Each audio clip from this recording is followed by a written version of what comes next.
ये बात हरियाणा के सोनीपत की है। एक बहुत ही खूबसूरत लड़की सरकारी कार्यालय में जाती है और कार्यालय में जाने के बाद उस अधिकारी से मुलाकात करती है। मुलाकात करने के बाद उस अधिकारी को एक कागज देती है और वो अपनी एक समस्या है उसे बारे में है वो समस्या बता रही थी। वैसे वैसे ही उस अधिकारी की नजर उस लड़की पर है वो जरूर पड़ रही थी, लेकिन उसकी आवाज है उसके कानों तक नहीं पहुंच रही थी, बल्कि उसे उस अधिकारी को है वो उस लड़की से है वो प्यार हो जाता है और वो अधिकारी प्यार के बारे में है वो बात करता है। उसे वो कहता है कि मुझे तुम्हें देखते ही प्यार हो गया है। तो वो लड़की है वो थोड़ी परेशान होती है और वो कहती है ये सब मुमकिन नहीं है। तो वो अधिकारी कहता है ये सब कुछ मुमकिन है जब हम एक साथ रहेंगे, एक साथ घूमेंगे, एक साथ सारी जिंदगी बिताएंगे, तो ये सारा सब कुछ यहाँ पर है वो मुमकिन है।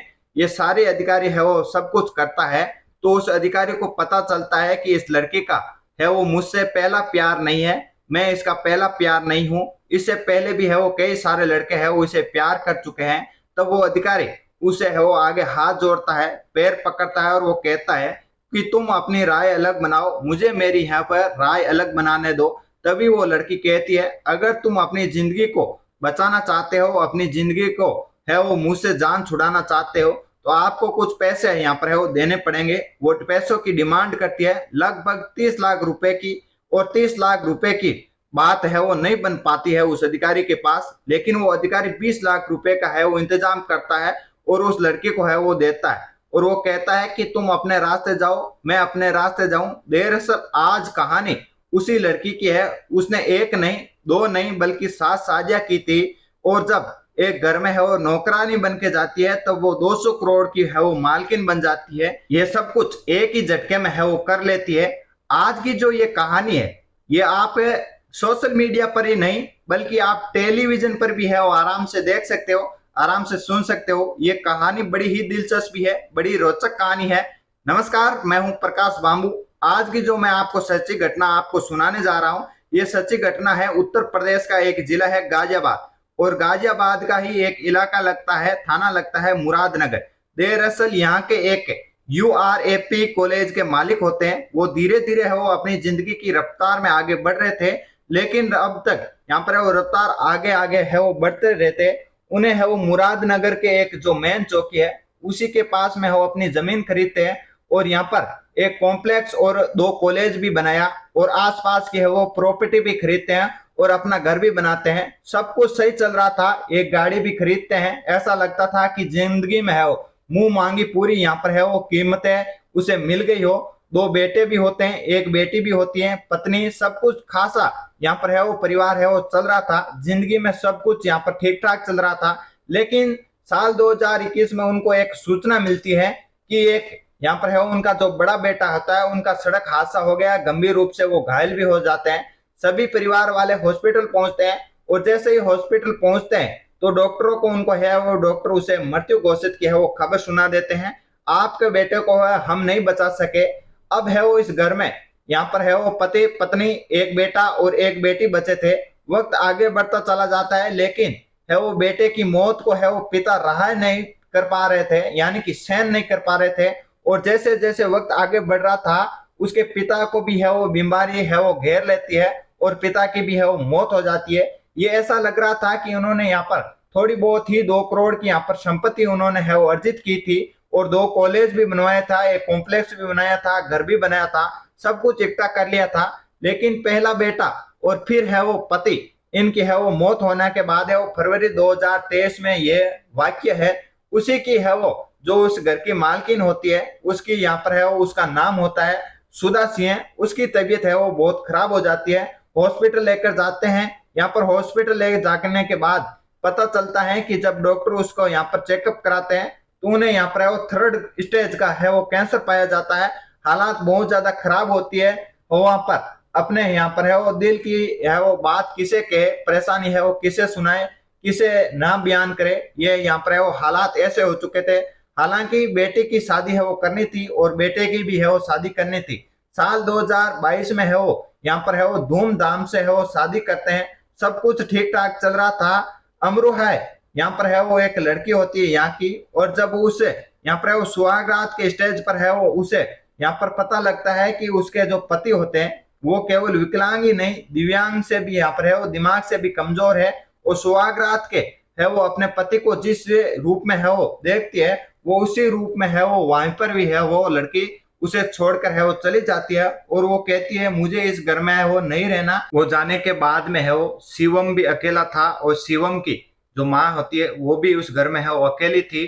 और जो उन शिवम की बहन होती है जो कि यहाँ पर सुधा सिंह की बेटी होती है, यूटीएमटी की जो यहाँ पर मालकिन होती है कॉलेज की, जो वो अकेले थे। और वो उसकी लड़की होती है आकांक्षा, वो भी है वो शादी करके अपने यहाँ पर है वो घर चली जाती है। सब कुछ सही चल रहा था, लेकिन इसी बीच में है वो एक व्यक्ति से है वो उनकी मुलाकात होती है जिसका नाम होता है सचिन। और सचिन उसे यहाँ पर है वो सुधा सिंह को कहता है कि तुम घर में अकेली रहती हो, और तुम्हारी जो यहाँ पर है वो बेटे की बहू थी वो भी है वो जा चुकी है, क्यों ना तुम अब है वो बूढ़ी भी हो चुकी हो, तुम्हें यहाँ पर मालकिन की जरूरत है, और तुम और तुम्हारे बेटे की दोनों की सेवा है वो कर देगी। तो वो कहती है ठीक है।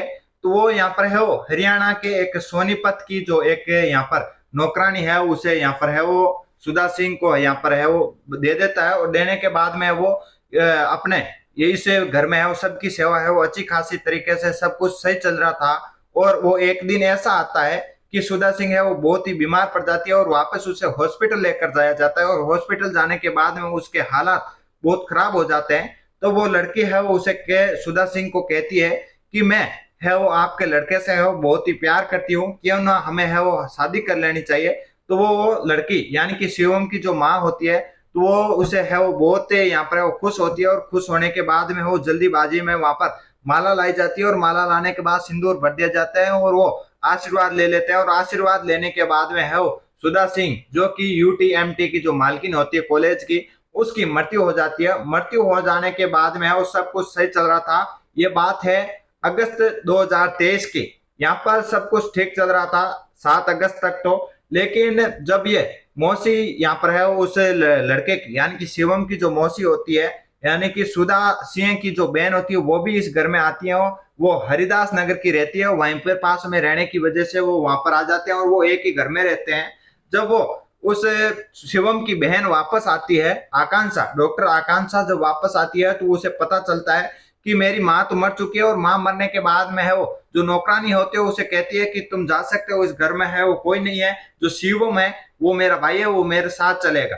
तो वो कहती है, यानी कि जो होती है यहाँ पर प्रीति, जो प्रीति होती है, वो प्रीति शिवम से शादी कर चुकी है, मैं सारा सब कुछ करती हूँ, और आप मुझे है वो घर से निकालने वाली कौन होती है। तो वो यहाँ पर आकांक्षा यहीं पर भी नहीं रुकती है, वो तुरंत अपने यहाँ पर है वो निर्णय पर आती है। और निर्णय पर आने के बाद में वो पुलिस स्टेशन जाती है और अपने कागजी कार्रवाई करती है। और कागजी कार्रवाई करने के बाद में है वो यहाँ पर उसे वो कागजी कार्रवाई में भी है वो प्रीति कहती है कि मैंने उससे शादी कर चुकी है, सब कुछ सही चल रहा है। और वो शादी सब कुछ होने के बाद में यहाँ पर आकांक्षा यहाँ पर नहीं रुकती है, उसे यहाँ पर दबाने की कोशिश करती है। फिर वो एसएसओ अधिकारी से मिलती है और एसएसओ अधिकारी से बात करती है, सब कुछ कहती है कि ये जो यहाँ पर प्रीति है वो शिवम को यहाँ पर है वो झूठे यहाँ पर प्यार के बहाने जो 200 करोड़ की प्रॉपर्टी है, घर है, कॉलेज है, कॉम्प्लेक्स है, सारा सब कुछ है, वो यहाँ पर हड़पना चाहती है। जब एसएसओ अधिकारी यहाँ पर सख्ताई में आते हैं, तो सख्ताई में आने के बाद में उस प्रीति को जो यहाँ पर है वो पूछताछ की जाती है, तो वो अपने बताती है कि जो सचिन था, जो सचिन यहाँ पर सुधा सिंह को यहाँ पर नौकरानी प्रोवाइड करवाई थी, वो यहाँ पर सचिन को यहाँ पर पकड़ा जाता है, जो कि एक हरियाणा का ही है। उसे यहाँ पर पकड़ने के बाद में वो बताता है कि जो यहाँ पर प्रीति है वो मेरी भांजी है, और वो भांजे हरियाणा में है, वो सोनीपत में है, वो एक शादी नहीं की बल्कि 7 शादियां की। और 7 शादी करने के बाद में एक अधिकारी को भी है उन्होंने है वो यहाँ पर पैसे हड़पे थे, उनसे 30 लाख रुपए की है वो डिमांड की थी। और डिमांड करने के बाद 20 लाख रुपए यहाँ पर है वो मिल जाते हैं। लेकिन सचिन को उसे यहाँ पर 200 करोड़ की प्रॉपर्टी का पता चला, तो उसे यहाँ पर उसे अच्छी तरीके से है वो नौकरानी बनाकर है वो भेज देता है। और भेज देने के बाद में वो जो प्यार का ढोंग करके उस शिवम से है वो शादी कर ली जाती है, और वो आशीर्वाद ले लिया जाता है एक फिल्मी अंदाज के रूप में। जिस तरह फिल्मों में शादी होती है उसी तरह से है वो यहाँ पर सब कुछ कर लिया जाता है। और वहां पर एसएसओ अधिकारी भी है वो अपनी कार्रवाई पे आते हैं, और एक तरह से इसे यहाँ पर 200 करोड़ की जो नौकरानी होती है वो 200 करोड़ संपत्ति को हड़पना चाहती थी। तो आप देख सकते हो वो एक रात में है वो मालकिन 200 करोड़ की है वो मिल बन चुकी थी। और इसे यहाँ पर है वो आकांक्षा होती है जो कि शिवम की बहन होती है, वो कागजाती कार्रवाई भी करती है। और कागजात कार्रवाई करने के बाद में यहाँ पर अभी तक ये प्रोसेस है वो चल रहा है। तो दोस्तों ये कहानी सुनाना आप मेरा उद्देश्य है वो किसी को यहाँ पर है वो परेशान करना नहीं है, किसी को दिल दिखाना नहीं है, बल्कि आपको सावधान करना, सचेत करना है। तो दोस्तों ये कहानी यदि आपको अच्छी लगी या सही लगी तो लाइक करके शेयर जरूर कर दीजिएगा, और आपने अभी तक इस चैनल को सब्सक्राइब नहीं किया तो सब्सक्राइब करके बेल आइकन को ऑन कर दीजिएगा। मिलते हैं एक नई कहानी के साथ, तब तक के लिए जय हिंद, जय भारत, वंदे मातरम।